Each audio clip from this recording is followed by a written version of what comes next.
The clock on the engineering lab wall showed 11:47 p.m., but Jake Morrison was still hunched over his workbench, surrounded by scattered metal pieces and broken circuits. His latest project looked more like a junkyard explosion than the innovative robot arm he'd promised his professor 3 weeks ago. Every other student had given up and gone home hours ago, but Jake couldn't afford to fail another assignment. His phone buzzed with another text from his roommate asking when he'd be back. But Jake ignored it. The empty pizza boxes and energy drink cans around his workspace told the story of too many late nights, just like this one. He picked up a small motor that should have been powerful enough to lift 20 pounds, but somehow couldn't even move. A pencil when he connected it to his control system. "Come on, you stupid thing," Jake muttered, tapping the motor with his screwdriver. "My dad could build robots that actually worked when he was half my age." The motor sparked once and died completely. Jake threw his screwdriver across the table and put his head in his hands. His father had been brilliant, the kind of inventor who could look at any machine and instantly understand how to make it better. Everyone always told Jake he had his father's hands and his father's mind for mechanics.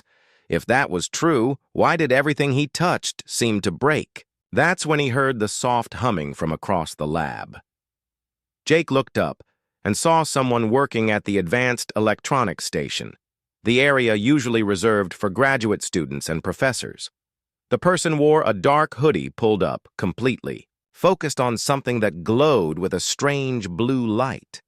Jake had been alone in the lab for hours. When had someone else come in? Curiosity got the better of his frustration. Jake quietly walked over, trying to get a better look at what the mystery person was building. As he got closer, he could see delicate hands moving with incredible precision, connecting tiny components that seemed to pulse with their own light. The work was unlike anything Jake had ever seen in his 2 years of engineering classes. The person looked up suddenly, and Jake found himself staring into the most unusual eyes he'd ever seen. They were dark brown, but with tiny flecks that seemed to shift and shimmer in the lab's fluorescent lighting. The girl pushed back her hood, revealing shoulder-length black hair and features that seemed both familiar and exotic at the same time.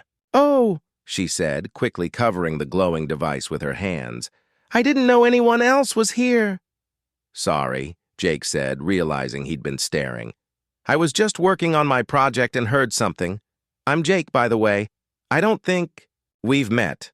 "Zara," she replied, still keeping her hands protectively over her work. "I'm in Professor Chen's Advanced Circuits class." Jake nodded, though he'd never seen her in any of the engineering building's common areas. "What are you working on? It looked pretty amazing from what I could see." Zara hesitated, glancing down at the covered device. "It's just a family project. My grandmother gave me some old electronics to figure out, and I'm trying to understand how they work." "Your grandmother gave you advanced electronics?" Jake asked, raising an eyebrow. "That's pretty cool. My dad left me his old toolbox, but it's just regular stuff." Something in Jake's tone made Zara look at him more carefully. "Left you?" "He passed away when I was 16, Jake explained, surprised by how easy it was to talk to this strange girl. "He was an inventor, always building crazy contraptions in our garage. I thought I inherited his talent, but lately I'm starting to think I just got his stubbornness." Zara's expression softened. "What makes you think you're not talented?" Jake laughed bitterly and gestured toward his disaster of a workstation. "See that pile of junk over there?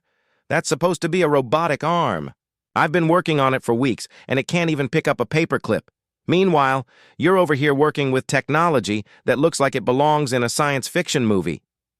"Maybe you're just approaching it wrong," Zara suggested. "Can I take a look?" Jake shrugged. "Sure, if you want to see what failure looks like up close." They walked over to Jake's workstation, and Zara examined his setup with the same careful attention she'd been giving her own project. She picked up various components, testing connections, and studying his design drawings. "Your wiring is actually perfect," she said after a few minutes, "and your gear ratios are exactly what they should be for the weight you want to lift." "Then, why doesn't it work?" Jake asked, feeling even more frustrated. Zara pointed to a small component near the control board. This power regulator is fighting against your motor instead of working with it. You're trying to force the system to work instead of letting it find its natural rhythm. Jake stared at the part she'd indicated. He'd checked that regulator a dozen times, but had never considered that it might be the wrong type for his specific motor. How did you see that so quickly? Sometimes when you grow up around old technology, you learn to feel how the pieces want to work together, Zara said, then seemed to catch herself. I mean, my family has a lot of vintage electronics. You develop an intuition for troubleshooting. Jake wasn't entirely convinced by her explanation, but he was too grateful for the help to question it. Would you mind showing me how to fix it? Of course, Zara said, and Jake noticed that she seemed genuinely happy to help. They spent the next hour working together, with Zara guiding Jake through the process of replacing the regulator and adjusting his control programming. Her knowledge was incredible, but more than that, she had a way of explaining complex concepts that made them seem simple and logical. Jake found himself understanding things that had confused him for weeks. When they finally tested the robotic arm, it moved smoothly and precisely, picking up objects with perfect control. I can't believe it, Jake said, watching his creation actually work for the first time. You made it look so easy. You did all the hard work, Zara replied. You just needed to trust the process instead of forcing it. Jake looked at her with new admiration. You're not just in Professor Chen's class, are you? You're probably the smartest person in the entire engineering program. Zara looked uncomfortable with the praise. I just have a different way of seeing things. As they cleaned up the workstation, Jake noticed that Zara kept touching a small pendant she wore around her neck. It looked like a piece of carved metal, but in the lab's changing light, it sometimes seemed to have depth and complexity that hurt his eyes if he stared too long. That's an interesting necklace, he commented. Zara's hand instinctively went to the pendant, covering it protectively. It's been in my family for generations. My great-grandmother gave it to my grandmother. Who gave it to me? It looks ancient, Jake said, like something from a museum. Something like that, Zara agreed, but Jake could tell there was more to the story. As they prepared to leave the lab, Jake turned to thank Zara again for her help. Without thinking, he reached out to shake her hand, but his fingers accidentally brushed against her pendant instead. The moment his skin made contact with the metal, the pendant flashed with a brilliant silver light that illuminated the entire lab for just an instant. Jake felt a strange tingling sensation run up his arm, and for a split second, he could have sworn he heard distant voices speaking in a language he'd never heard, but somehow almost understood. Then the light was gone, leaving them both standing in the normal fluorescent glow of the lab. Zara's eyes were wide with shock, staring at Jake as if seeing him for the first time. Her hand trembled slightly as she tucked the pendant back under her shirt. I should go, she said quickly, gathering her things. Wait, Jake called, but she was already heading for the door. Zara, what was that light? She paused at the doorway, looking back at him with an expression he couldn't read. Fear? Excitement? Something else entirely? Sometimes old family heirlooms have strange properties, she said finally. Static electricity from all the electronic equipment in here, probably. Jake wanted to ask more questions, but something in Zara's tone told him not to push.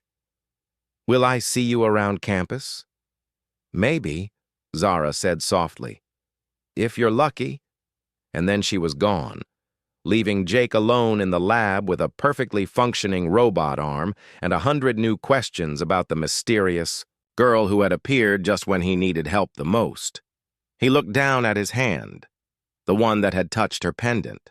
The tingling sensation was gone, but he couldn't shake the feeling that something important had just happened, something that would change everything. Jake packed up his project and headed home, but he couldn't stop thinking about Zara's unusual eyes, her incredible knowledge, and especially that moment when her pendant had blazed with impossible light. He'd always believed that science could explain everything, but tonight had shown him that maybe some mysteries were bigger than anything he'd learned in textbooks. As he walked across the empty campus, Jake made a decision. Tomorrow, he was going to find Zara and get some answers. Something told him that his boring, unsuccessful college life was about to become much more interesting.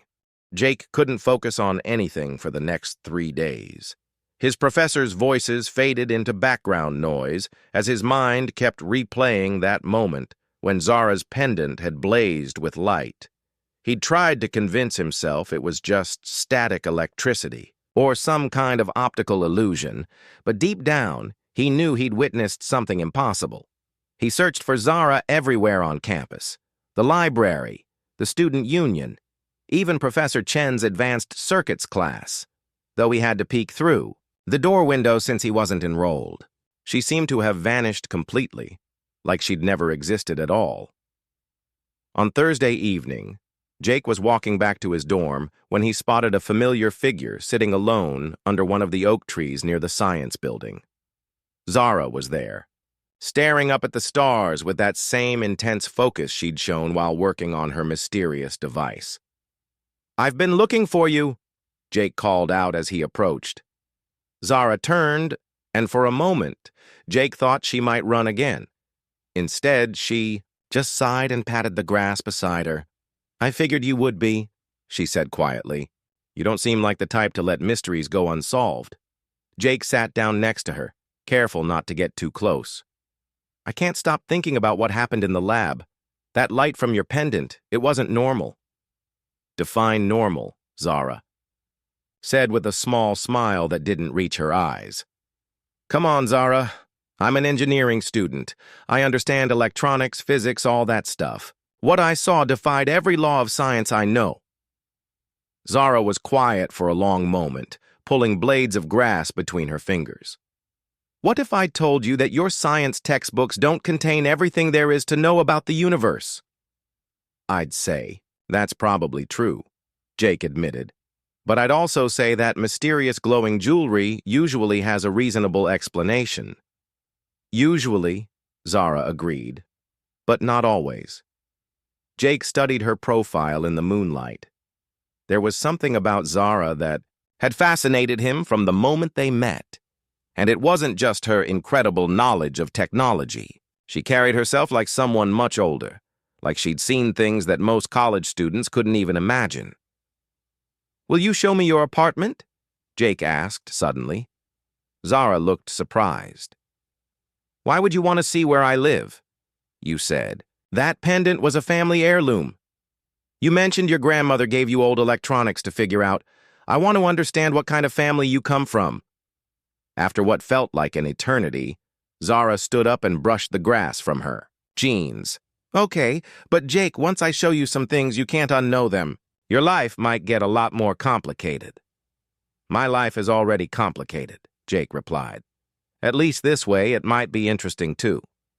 Zara's apartment was a 20-minute walk from campus, in one of those older buildings that attracted students who valued privacy over luxury. She led him up 3 flights of stairs to a door marked 4B, fumbling with her keys like she was nervous. "Before we go in," she said, her hand on the doorknob, "I need you to promise me something." "What?" "Promise you won't freak out, and promise you won't tell anyone else what you see." Jake nodded. "I promise." Zara opened the door and flicked on the lights. Jake's first impression was that the apartment looked completely normal.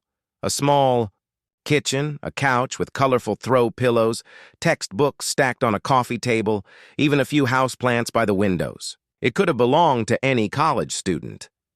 Then Zara pressed something on the wall that looked like a light switch, and everything changed. The houseplants began to glow softly, revealing that they weren't plants at all, but some kind of crystalline structures that pulsed with gentle light.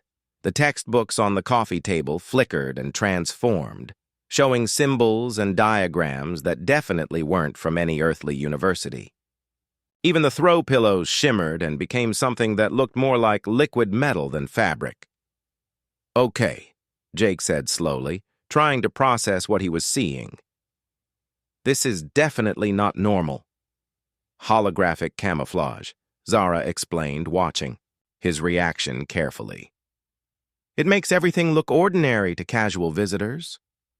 Jake walked over to one of the glowing crystal formations, reaching out to touch it before pulling his hand back. What are they? Think of them as living computers, Zara said.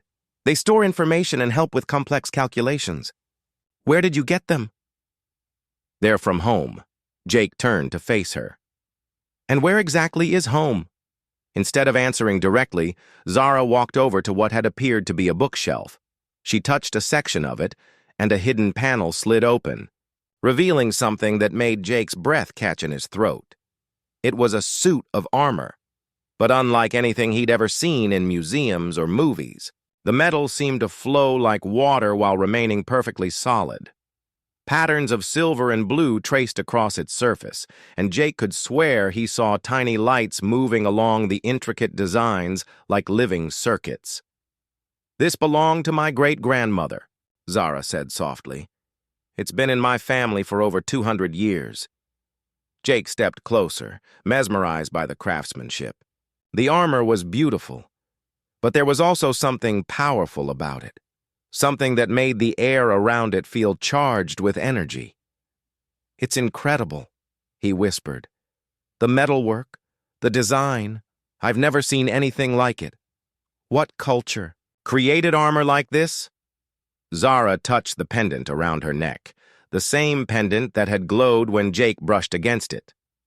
This is a piece of it, the smallest piece, but it still carries some of the armor's essence. Your great-grandmother must have been from a really advanced civilization, Jake said, still studying the armor's flowing lines. The technology integrated into this design is centuries ahead of anything we have now. Jake, Zara said quietly, what if I told you she wasn't from Earth? Jake looked at her, expecting to see a smile that would indicate she was joking. Instead, her expression was completely serious.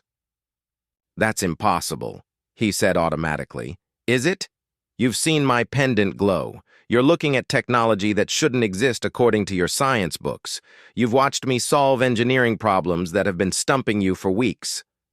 Zara moved to stand beside the armor. What if the reason I understand electronics so well is because I grew up with technology that's thousands of years more advanced than anything humans have developed?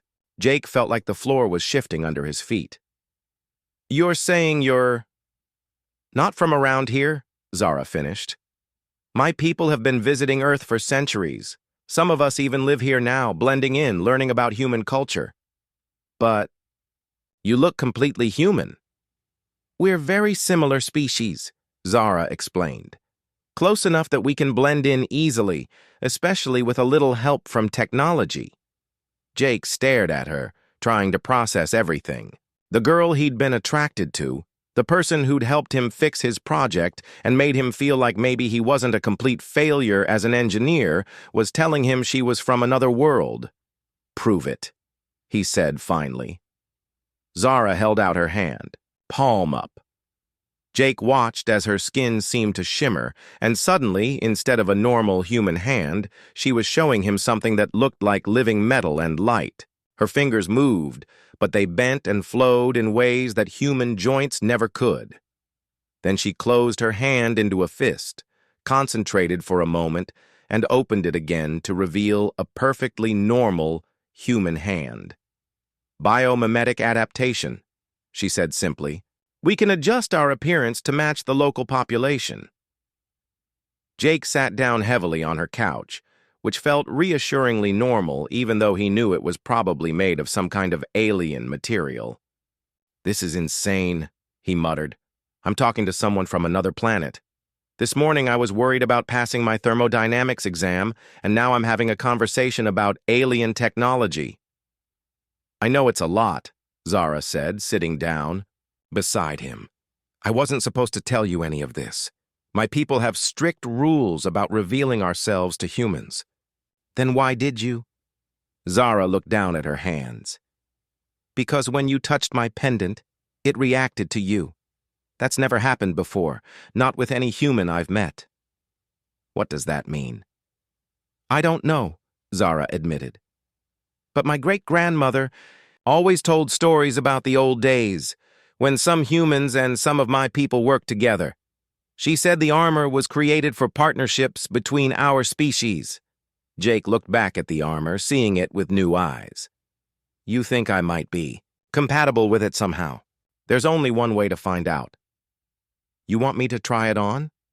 Zara nodded slowly. I know it sounds crazy, but if the pendant responded to you, maybe the armor will too. And if it does, it might help us understand why. Jake stood up and walked. Back to the armor. Up close, he could see even more details. The metal seemed to pulse gently, like it was alive and breathing. The patterns carved into its surface looked like they were made of starlight. What happens if it doesn't work?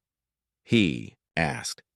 Then nothing happens, and we both learned something interesting about alien technology, Zara replied. And if it does work, then everything changes. Jake reached out and touched the armor's chest piece. The metal was warm, and he could feel a subtle vibration running through it, like a heartbeat. Okay, he said, making his decision. Let's try it. Zara smiled, and for the first time since he'd met her, she looked genuinely excited rather than worried. Help me get the pieces down, she said. If we're going to do this, we're going to do it right. As they carefully removed each piece of the armor from its display, Jake felt like he was crossing a line he could never step. The armor was surprisingly light as they carefully lifted each piece from its display. Jake had expected something that looked so solid and powerful to weigh a ton, but it felt more like he was handling fabric than metal. The surface was smooth and warm to the touch, with those intricate patterns that seemed to shift and flow when he wasn't looking directly at them. How does this even work? Jake asked as Zara helped him with the leg pieces. There are no buckles or straps or anything. The armor is designed to adapt to whoever wears it, Zara explained, her voice tense with concentration. It reads your body and adjusts itself automatically. Reads my body how? I'm not exactly sure. My great-grandmother tried to explain it once, but the technology is way beyond what even my people fully understand now. She said it was created during a time when our scientists worked with yours. Jake paused in the middle of putting on the chess piece. Human scientists worked with aliens? When did that happen? A long time ago, before most of our peoples decided it was too dangerous to work together. Zara helped him adjust the shoulder guards, which seemed to flow into place like liquid before solidifying perfectly. There were wars happening across the galaxy, and Earth was caught in the middle. Some humans volunteered to fight alongside us. What happened to them? That's what I'm hoping we'll find out. The moment Jake put on the final piece, a helmet that felt more like a crown than protective gear, everything changed. The armor blazed to life. Patterns of silver and blue light raced across every surface, creating a web of energy that pulsed in rhythm with Jake's heartbeat. The metal became warm and seemed to meld with his skin, not uncomfortably, but like it belonged there.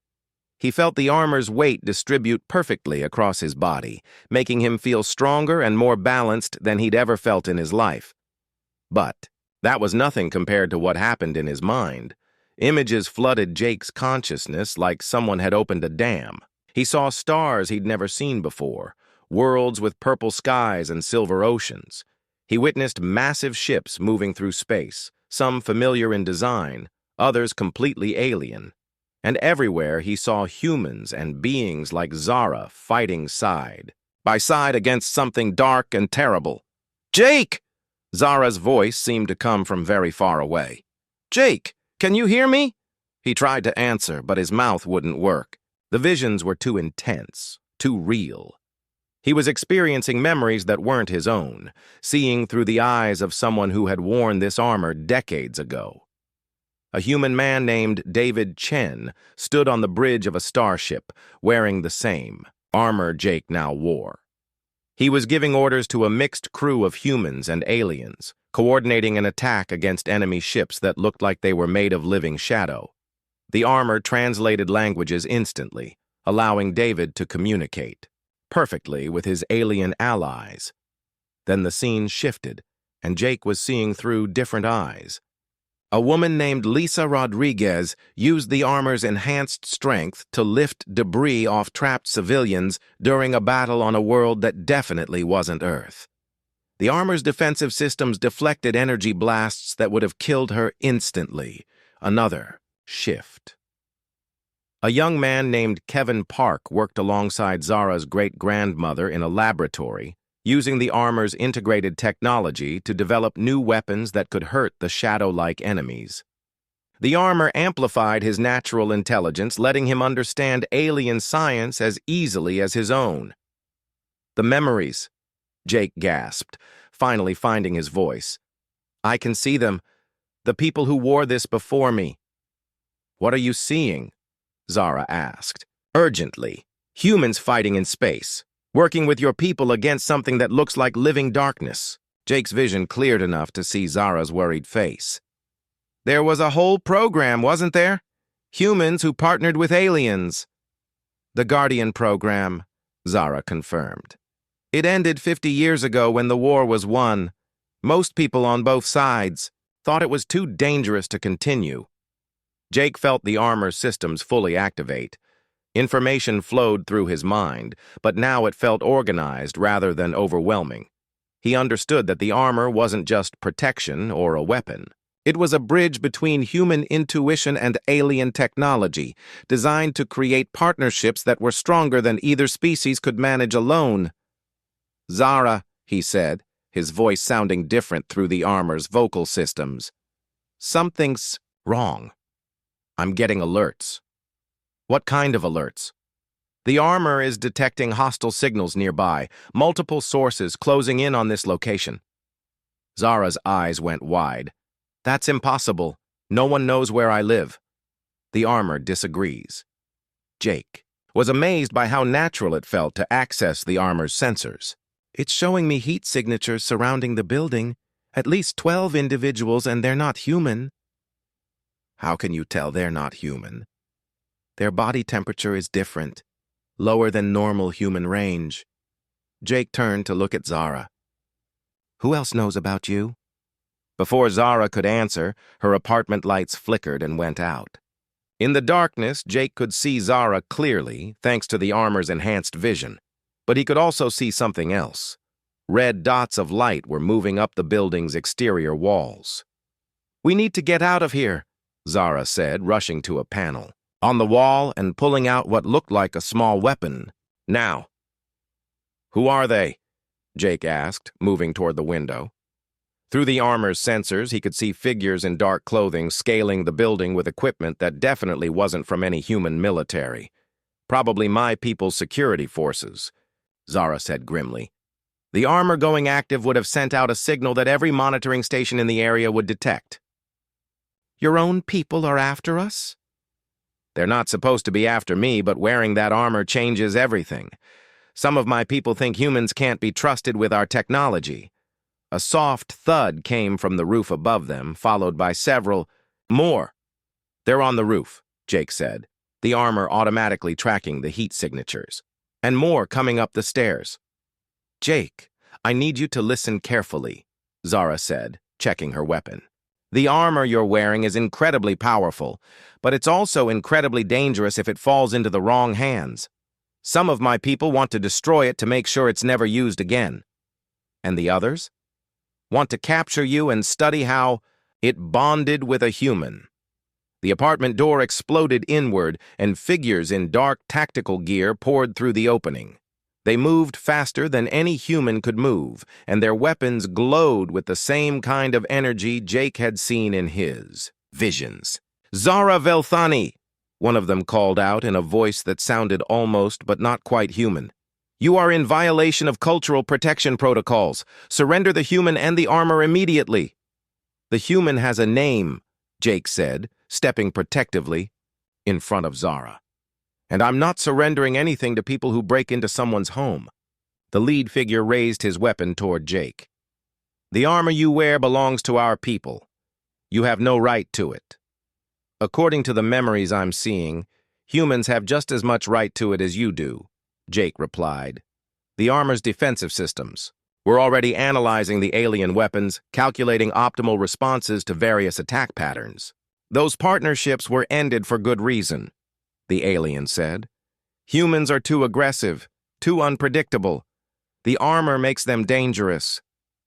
"Then maybe you shouldn't have created it to work with humans in the first place."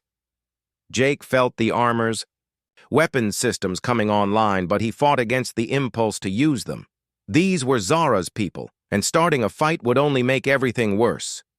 "Zara," he said quietly, "is there another way out of here?" "The fire escape leads to the alley," she whispered back, "but they'll have people waiting there too." "Then we go through them." "Jake, no, you don't understand how powerful that armor is. If you hurt someone—" "I'm not going to hurt anyone," Jake said firmly. "But I'm not letting them take this armor either. It chose me for a reason, and until I understand what that reason is, it stays with me." The alien leader spoke into a communication device. "Target is refusing to comply." "Permission to use force?" A voice crackled back through the device, speaking in a language Jake didn't recognize, but the armor somehow translated. "Negative. The armor must not be damaged. Find another approach."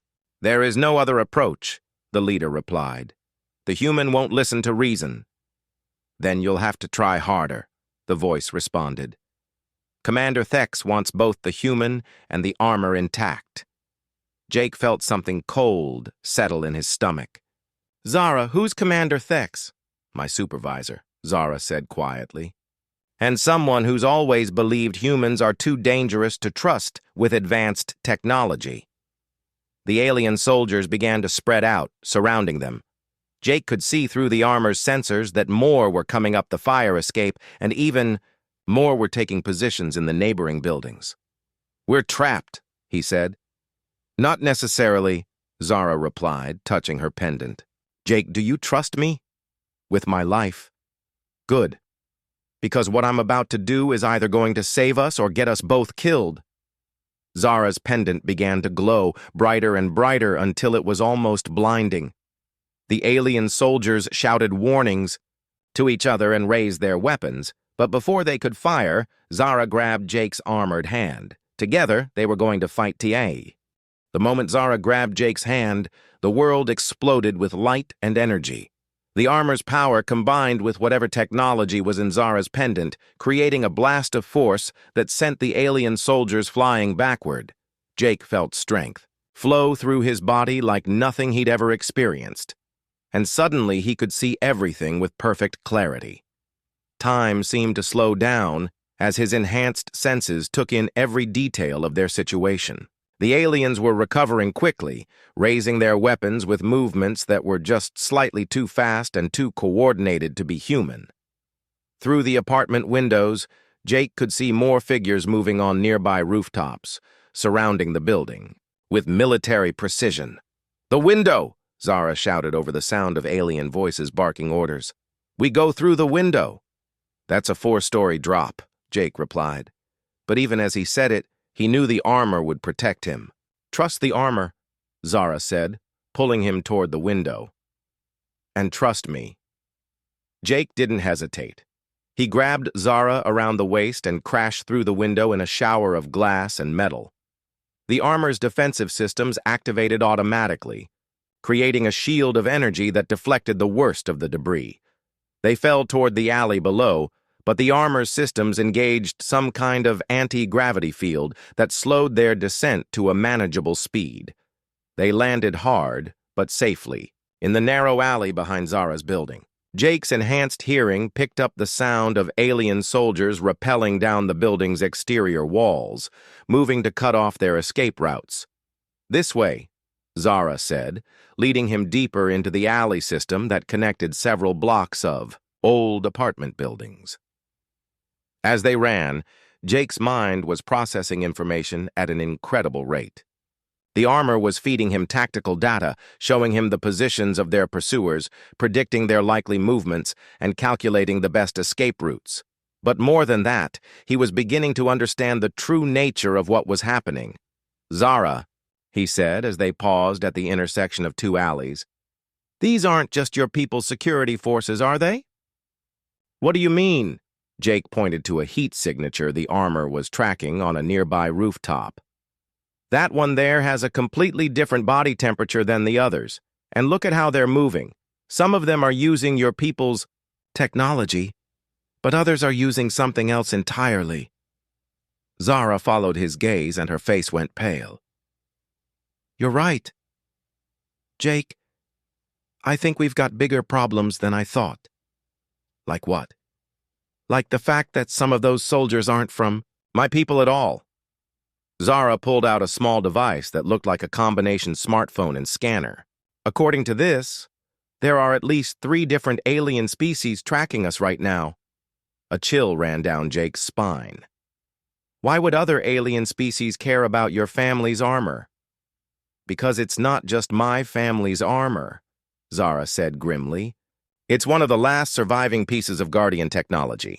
And if other species are here, it means word has spread that a human has successfully bonded with it." They heard the sound of heavy footsteps echoing through the alley system, coming from multiple directions. Jake's armor sensors showed red dots, closing in from all sides. "We need to get out of here," Jake said. "But where can we go? If multiple alien species are involved, nowhere on Earth is going to be safe." "There's one place," Zara said reluctantly. "But you're not going to like it." "Where?" "The underground facility beneath the university. It's where my people have been operating from for the past 50 years. Jake stared at her. "There's an alien base under our school?" "It's not exactly a base. More like an embassy. A place where different alien species can meet and discuss Earth-related issues without interfering with human society." "And you think they'll help us?" "I think it's our only chance of surviving the next hour." An energy blast struck the wall next to Jake's, head sending chips of brick flying. Their pursuers had found them.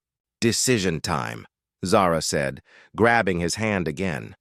Jake felt the armor's power surge as they ran together through the maze of alleyways. The connection between them was stronger now, like the armor was designed to work with partnerships between humans and Zara's people. He could anticipate her movements, and she seemed to know instinctively where he was planning to go. Behind them, their pursuers were communicating in multiple languages. Jake's armor was translating some of it, and what he heard was disturbing. "Target is moving toward the university sector. Hegemony forces are in position to intercept. Do not damage the armor. The human is expendable, but the technology must be preserved." "Who are the hegemony?" Jake asked as they ducked under a low bridge. "Bad news," Zara replied. "They're an alliance of species that believes in conquering and controlling other worlds instead of protecting them. If they get their hands on Guardian technology, they could create an army of super soldiers." "Exactly. And Earth would be their first target." They emerged from the alley system near the university campus. Jake was amazed by how normal everything looked. Students were walking to late evening classes, couples were sitting on benches talking, and the campus security guard was making his regular rounds. None of them had any idea that an interdimensional chase scene was happening right in their backyard. "How do we get to this underground facility without leading our friends right to it?" Jake asked. "We don't," Zara said. "We make sure they follow us directly to it." "That sounds like a terrible plan." "It's the only plan that might save Earth." Zara stopped and turned to face him. "Jake, the facility has defenses that can deal with multiple alien species. But more importantly, it has people who can explain what's really been happening on Earth for the past century." "What do you mean?" "I mean that the alien presence on Earth is a lot bigger and more complicated than I've been telling you. There are dozens of species here, some good, some bad, and some that are still deciding which side they're on. The Guardian program wasn't ended because the war was over. It was ended because some people on both sides were afraid of how powerful human-alien partnerships could become. Jake felt like the ground was shifting under his feet again. So, this armor is proof that those partnerships can still work. Which is why some species want to destroy it, others want to control it, and a few want to restart the Guardian program. An energy blast struck the ground between them, sending up a shower of sparks and concrete. Their pursuers had caught up. Jake turned to see figures emerging from the shadows all around the campus. Some looked almost human, but moved wrong. Others were clearly alien, with technology that glowed in the darkness. And in the distance, he could see what looked like vehicles that definitely weren't from Earth hovering just above the tree line. "Zara," he said quietly, "I don't think we're going to make it to your underground facility." "We will," she said with determination, "but first you need to stop holding back." "What?" "You've been fighting the armor's power since you put it on. I can feel it. You're afraid of what you might do if you let it fully activate." Jake realized she was right. The armor had capabilities he hadn't even begun to explore because some part of him was terrified of becoming something inhuman. "What if I can't control it?" "What if you can?" Zara smiled at him.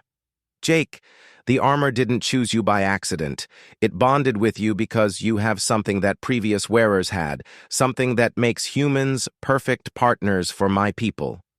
"What's that?" "The ability to adapt, to improvise, to find solutions that no one else would think of. That's why the Guardian program works so well, and that's why our enemies are so afraid of it starting again." More energy blasts lit up the night around them. Jake could see alien soldiers moving to surround them, cutting off every escape route. Except one, straight toward the university's main academic building. "Okay," Jake said, making his decision. "Let's see what this armor can really do." He stopped fighting the armor's systems and let its full power flow through him. The change was immediate and incredible. His strength multiplied, his speed increased dramatically, and his mind was suddenly connected to a network of information that spanned the galaxy. But more than that, he felt connected to Zara in a way that went beyond just holding hands. The armor was designed to create partnerships, and now he understood what that really meant. Together, they were going to fight their way through an army of hostile aliens and uncover a conspiracy that threatened not just their lives, but the future of Earth itself. "Ready?" Zara asked, her own alien abilities fully activated now. "Let's go save the world," Jake replied, and then they charged into battle, knowing that everything would change after tonight. Jake and Zara moved together like they'd been fighting as a team for years instead of hours. The armor's power flowed through Jake, but it didn't make him feel inhuman. Instead, it felt like he was finally becoming who he was always meant to be. Every movement was perfect, every decision crystal clear, and most importantly, he could feel Zara's thoughts and emotions as clearly as his own. They reached the university's main building just as their pursuers closed in from all sides. Jake could see through the armor's sensors that the alien forces had split into distinct groups. Some were Zara's people, trying to capture them without causing too much damage. Others were the hegemony forces, who seemed less concerned about keeping Jake alive. And scattered among both groups were aliens Jake didn't recognize at all. "The entrance to the facility is in the basement of the physics building," Zara said, as they approached the main doors. "But we'll never make it there with all these forces between us and—" "Wait," Jake interrupted, the armor's sensors picking up something unexpected. "Zara, there are humans down there." "What do you mean?" "In the underground facility. The armor is detecting human life signs, and they're not acting like prisoners." Jake's enhanced vision was showing him heat signatures moving through tunnels beneath the campus. "There are dozens of them, and they're working alongside alien signatures." Zara's eyes went wide. "That's impossible. The Guardian program ended 50 years ago." "Maybe the official program ended," Jake said, "but it looks like some people never got the memo." They burst through the main doors of the academic building, moving at superhuman speed through hallways that Jake had walked through hundreds of times as a normal student. The armor's power made everything feel different. He could sense the electrical systems in the walls, hear conversations happening on other floors, and most importantly, detect the hidden passages that connected to the underground facility. "Jake," Zara said as they ran toward the stairs leading to the basement. "If there are still human guardians operating, that changes everything." "How so?" "It means the partnership between our species never really ended. It just went underground." They reached the basement level and found themselves in a maze of storage rooms and utility tunnels that Jake had never known existed. The armor's navigation systems guided them through passages that seemed to go much deeper than any normal basement should. As they descended, Jake began to hear voices speaking in multiple languages, including English with American accents. "This is incredible," he whispered. "How long has this been going on?" "I don't know," Zara admitted. "My people told me I was part of a simple cultural exchange program. They never mentioned that there might be active Guardian operations still happening." They reached a heavy metal door marked with symbols that the armor translated as "authorized personnel only." Jake could hear the sounds of a busy operation beyond it. Computers humming, people talking, equipment moving. "Should we knock?" Jake asked. Before Zara could answer, the door opened to reveal a woman in her 50s wearing what looked like a simplified version of Jake's armor. She had short gray hair, kind eyes, and the confident bearing of someone used to being in charge. "Jake, Morrison and Zara Velthani," she said with a smile. "We've been waiting for you." "You know who we are?" Jake asked. "We've been monitoring alien communications all night. Half the galaxy knows who you are by now." The woman stepped aside and gestured for them to enter.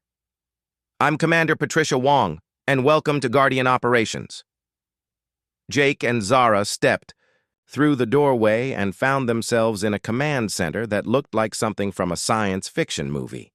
Humans and aliens worked side by side at control stations, monitoring screens that showed global communications, space traffic, and what looked like real-time tactical situations happening all over Earth. "This is unbelievable," Zara breathed. "How many Guardian teams are there?" "Currently, about 200 active partnerships worldwide," Commander Wong replied. "We've been operating quietly for decades, handling situations that regular governments can't deal with." "But the official program," Jake started, "was ended publicly to satisfy political concerns on both sides," Wong finished.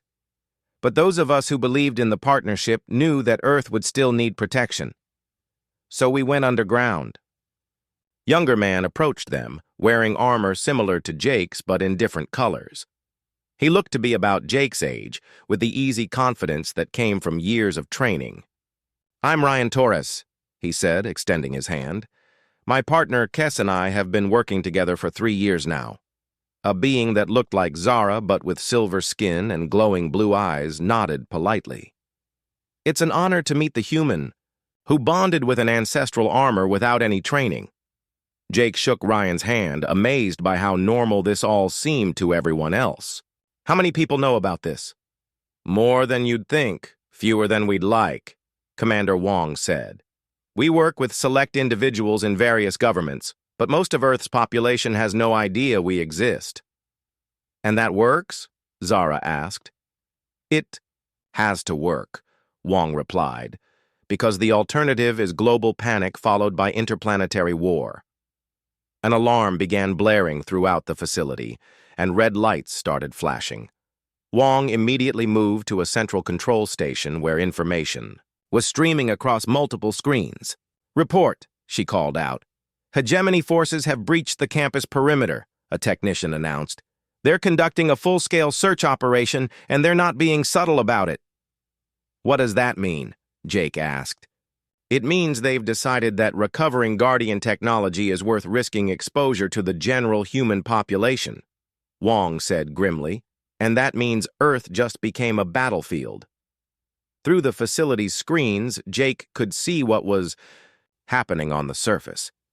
Alien soldiers were moving openly across the campus, using technology that couldn't be explained away as special effects or weather phenomena.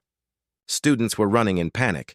Campus security was completely overwhelmed, and news helicopters were already arriving. "Commander," Ryan said, "what are your orders?" Wong looked at Jake and Zara, then at the screens showing chaos erupting across the campus above them. "The secret's out," she said. "After 50 years of hiding, the world is about to learn that they're not alone in the universe." She turned to address the entire facility. "All teams, this is no longer a covert operation. We are now in active protection mode. Our mission is to prevent hegemony forces from acquiring Guardian technology and to minimize civilian casualties." "What about Jake?" Zara asked. "The hegemony will never stop hunting him as long as he has the armor." "Then we make sure they can't take it," Wong replied.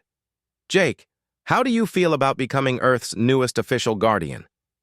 Jake looked around the facility, at all the humans and aliens working together, then at Zara, who smiled encouragingly. He thought about his father, who had always believed that technology should be used to help people. He thought about all the times he'd felt like he wasn't living up to his potential. "I feel like this is what I've been training for my whole life without knowing it," he said. "Good," Wong said, "because you're about to get the crash course of a lifetime." The next few hours were the most intense of Jake's life. While Guardian teams across the globe mobilized to contain hegemony operations, Jake underwent rapid training in the armor's advanced capabilities.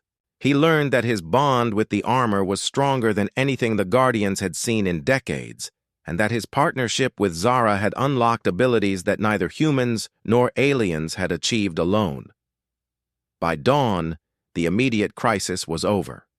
The hegemony forces had been repelled, their Earth operations exposed and dismantled. But the world had changed forever.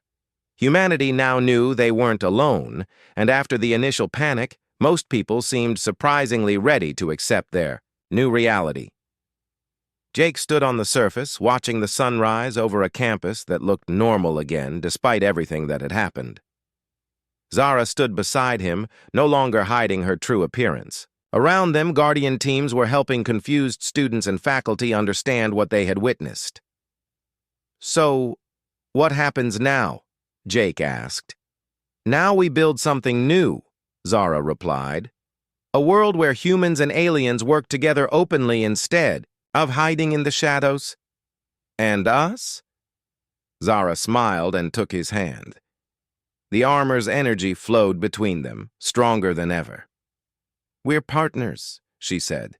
"In every sense of the word. The armor chose us for each other, and I don't think it made a mistake." Jake looked down at the armor that had changed his life so completely.